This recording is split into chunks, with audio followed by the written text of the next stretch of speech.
தமிழ் சமூகமே, வேதத்தை உடைய வேதக்காரர்களே, ரோமர் 11ஆம் அதிகாரம் 25ஆம் வசனத்தில் பவுல் இப்படியாக சொல்கிறார், புறஜாதியர்கள் நிறைவு உண்டாகும் வரை ஆண்டவராகிய இயேசு கிறிஸ்துவை ஏற்றுக்கொள்ளாத கடின மனது உண்டாயிருக்கும் என்று.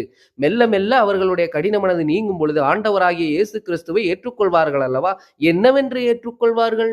இரண்டாவது தேவன் என்றா? ஏற்கனவே அவர்களுக்கு ஒரு தேவன் இருக்கிறார் அல்லவா? அந்த தேவன் தாமே ஆமோஸ் 9ஆம் அதிகாரம் 15ஆம் வசனத்தில் சொன்னது போல, இனி அவர்கள் தேசத்தில் இருந்து அவர்கள் பிடுங்கப்படுவதில்லை என்று நட்டும் வைத்திருக்கிறார். அவர் யார்? யாவே என்னும் ஒரே மெய்யான தேவன் தாமே. அந்த தேவன் தாமே ஆண்டவராகிய இயேசு கிறிஸ்துவை இரட்சகராக அனுப்பி வைத்திருக்கிறார் என்றல்லவா ஏற்றுக்கொள்வார்கள். ஒருவரே மூன்றாக செயல்படுகிறார், ஒருவரே வந்தார் என்று பல வேத புரட்டுகளுக்கெல்லாம் விலகி சத்தியத்தை அறிந்து விடுதலையாகி நித்திய பிரதான ஆசாரியராகிய இயேசு கிறிஸ்து மூலமாக பிதா ஒருவரையே ஆராதனை செய்வோமாக. ஆமேன்.